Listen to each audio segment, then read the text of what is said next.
Chapter 23, Golden Thread. After knowing the American Indian chief, I met another chief, a Bedouin of the Arabian desert. These two men, living thousands of miles apart, would naturally be considered complete aliens, yet they share a common vision and move in almost precisely the same mental, spiritual, and physical rhythms.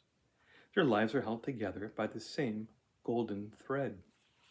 I wish it were possible for you, these two chiefs, and me to sit cross-legged on the ground and share a good talk with one another. It would be a profitable occasion that I guarantee, but getting these two chiefs really to open up would require careful persuasion. Both talk as little as possible, finding it more to their advantage to keep wrapped in silence so that they can better hear the voice of existence. We would start things rolling by asking the Bedouin chief about the world-famous Arabian horses and camels that he raises. Perhaps he would share with us the secret of how he and his animals accomplish their almost incredible mutual understanding and cooperation. The Bedouin's gentle and modestly spoken words would reveal the reason for his success with horses and with camels. It lay basically in the fine quality of his thinking about them. This thinking preceded him when he moved in their direction. It continued with them while he was in their presence. It remained with them like a benediction after he left them. His thinking expressed genuineness, sincerity, admiration, appreciation, respect, affection, a sense of fellowship and being, humility, unselfishness, sympathy, and a desire to share his best and only his best with his animals. The horses and camels felt the impact of this gracious thinking even before the physical part of the chief came into view. And everything he said about his horses and camels, he gave them a mental and spiritual rating equal with his own.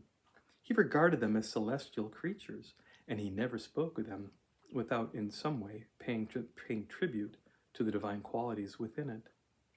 As a result of this, the horses and camels responded to him with the best they had in heart, mind, as well as with the best they could contribute in physical action.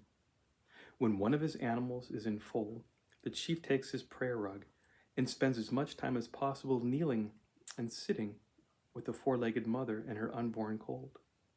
During these sessions, he talks eternal verities to them. He reads the best Oriental literature to them.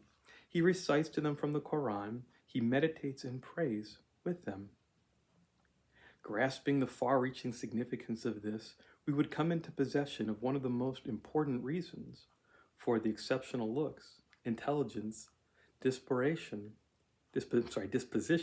achievements, and popularity of the chief's horses and camels.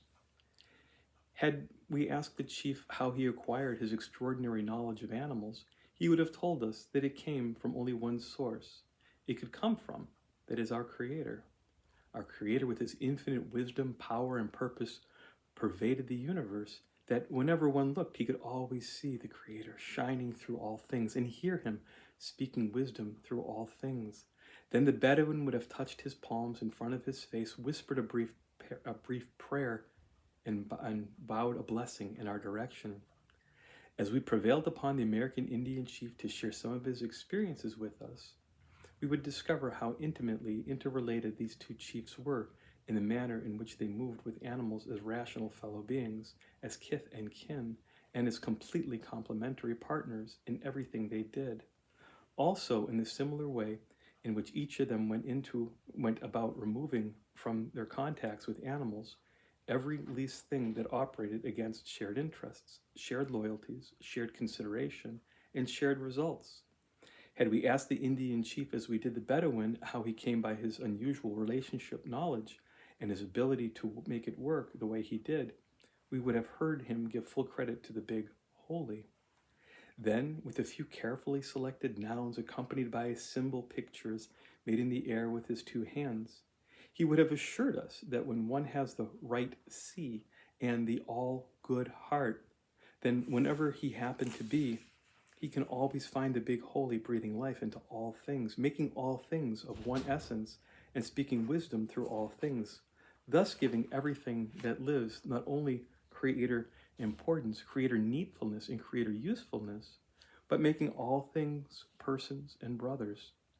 There is, of course, nothing original in what the Bedouin and the Indian accomplished by recognizing animals as being on mental and spiritual communicating levels with themselves. Job recommended this same practice many centuries ago. Quote, "Ask the very beasts, they will teach you.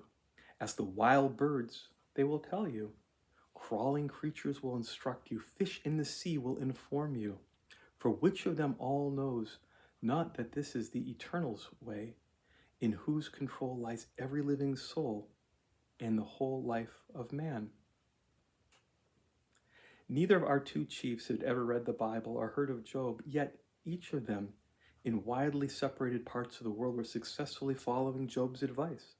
The Bedouin and the Indian were indeed going to the very beasts and to the very wild birds and to the crawling creatures for wisdom, reassurance, and guidance, and the Eternal's way.